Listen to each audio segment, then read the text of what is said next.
Hey, what's up, y'all? It's Papa was Bracken. It's D. About to react to this vid by Chronicle Speaks. It's titled Simon Accuses Porsha of Cheating and is asking court for her phone.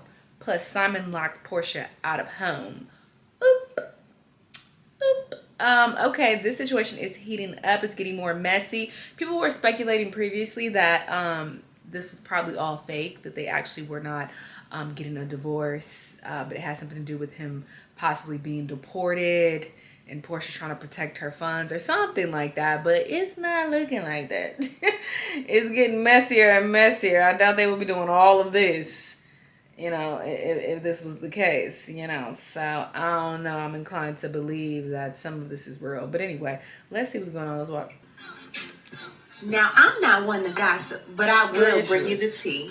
Welcome to Chronicle Speaks. Please, I don't have any time for any gossip now. Eh? Yes. So in this random game of tit for tat that Porsha and Simon have been playing with one another, the saga continues. Yesterday we spoke about Simon Gubadia saying that Porsha broke into the house, disengaging the security cameras, coming in with a man who was brandishing a gun. Next thing you know, she came in with her mother and her mother's boyfriend. All of this was going down. But what he did not tell you is that the only reason Porsha was trying to come into the house in the first place is that Simon wasn't at home. He was out of town. Porsha was trying to come in and get some of her belongings. However, Simon didn't tell you that he changed the code to the gate, and he also changed the code to the house. Porsha had to try to get in to get her belongings because he wasn't answering the phone.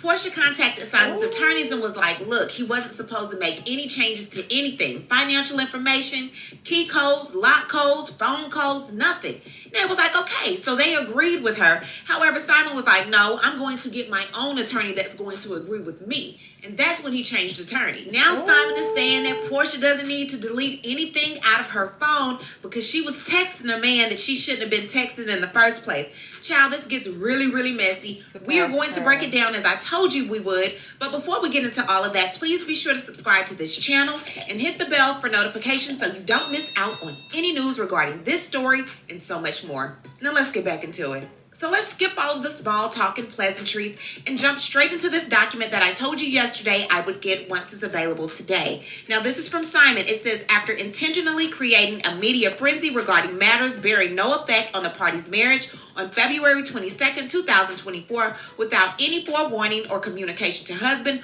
wife suddenly filed for divorce after the party had been married just over a year. Upon information and belief, wife took calculated steps to marry husband, only to subsequently divorce him just 14 months later to intentionally trigger the provisions of the party's prenuptial agreement for her personal financial gain and greed. After filing divorce, the wife abandoned the marital residence without having any prior discussion with her husband as to how matters regarding their household or marriage would be handled moving forward.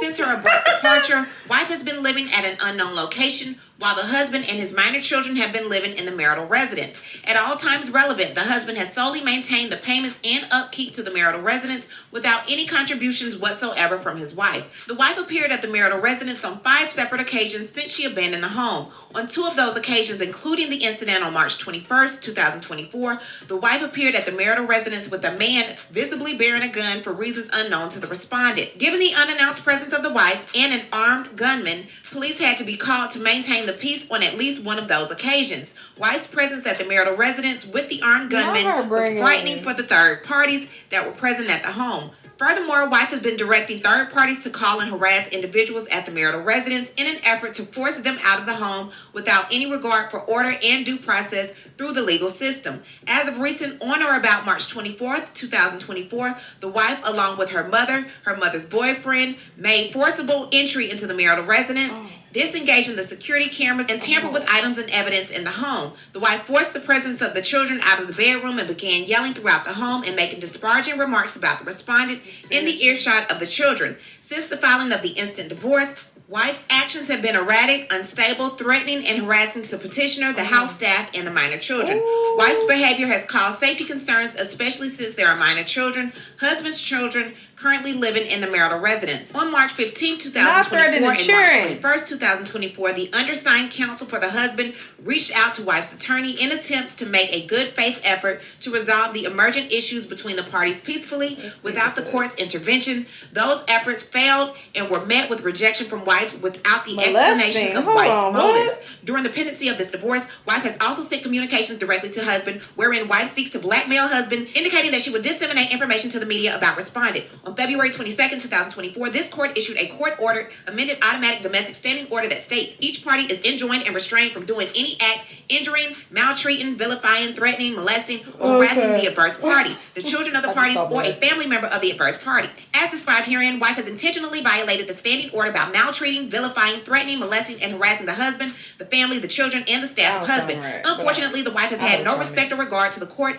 and this judicial process, and thus is relegated to self-help by taking matters into her own hand. Therefore, it is necessary to have this court intervene. Simon wants the court to find Porsha in contempt of the February 22nd standing order and issues a restraining order against his wife to refrain from the aforementioned acts and restrain Porsha from being able to contact Simon or his family. He also states that the validity of this prenuptial agreement has not been determined by the court, so it looks like Simon is trying to get to the money as well. Now, he's wanting to stay in the home. He wants to keep the status quo. Porsha has a home that she purchased prior to them getting married, and he believes that's where she's been staying at. He doesn't think that it's fair that she be able to keep that home and him have to go out and find other provisions for him and his family to be able to live. Simon does not feel like it's fair that she's requesting to stay in the home that they once shared, given he will still have to make payments on it, and then he has to find another place to live as well.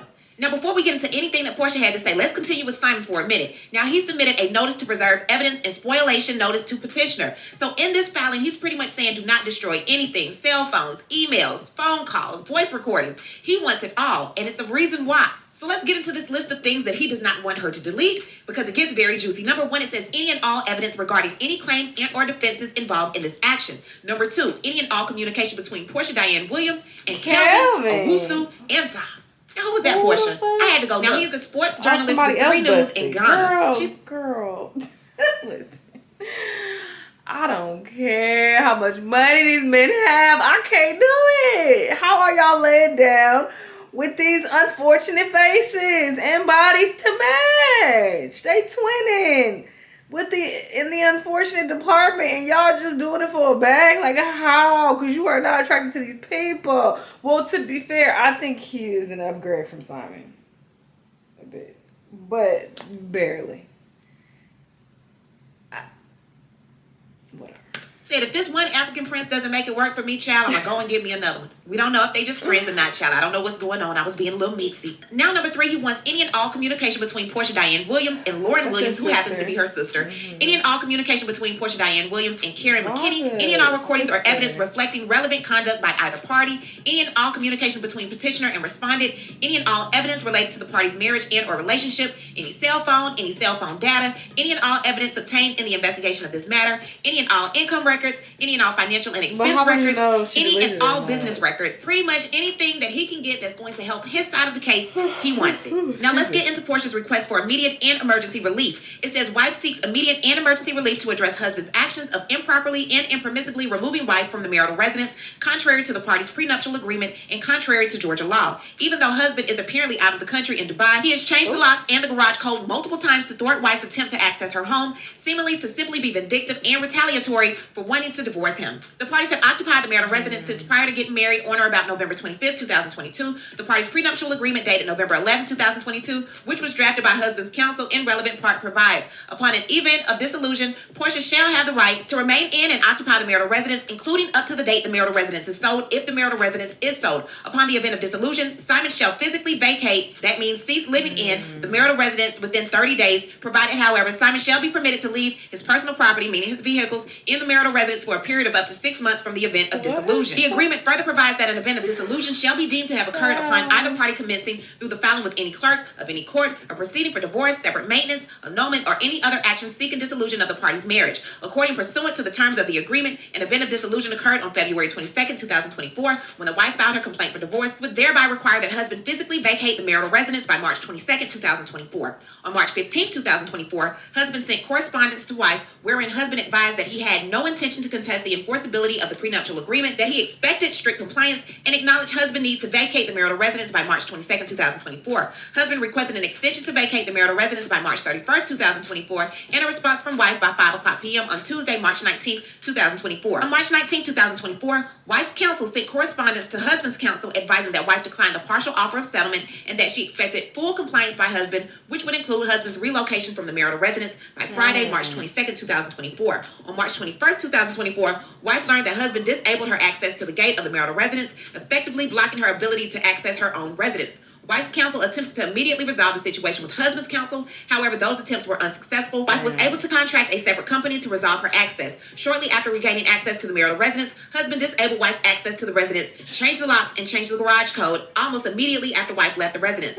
Wife counsel again attempts to resolve the matter with husband's counsel and learned that husband retained a new counsel. Wife's counsel attempted to make husband's counsel aware of husband's actions, only to receive correspondence justifying husband's actions and directly contradicting previous correspondence sent by husband's counsel. Indirect violation of the terms of the parties' prenuptial agreement, and despite having already previously acknowledged his need to vacate the marital residence, husband's new counsel advised the following. Mr. Gubadia intends to maintain the status quo and continue to occupy the marital residence with his children until such time that the parties have resolved the issues in this case and there is a court order regarding the same. As such, Mr. Gubadia will not vacate the property on March 22nd, 2024. Porsha's attorneys go on to say husband's actions have resulted in wife and wife's minor child being displaced from their residence and appears to be in retaliation of wife's decision to pursue the instant divorce action. Wife respectfully requests that this court award wife immediate exclusive possession of the marital residence, given husband's erratic conduct, including disabling wife's access to the marital residence twice, and the terms explicitly outlined within the parties' prenuptial agreement. Wife further shows that husband appears to have fled to the country of Dubai, United Arab Emirates, and it is unknown when or whether he intends to return. So, according to Porsha, Simon has locked her out of the house. It doesn't even appear that he may even be returning to the United States.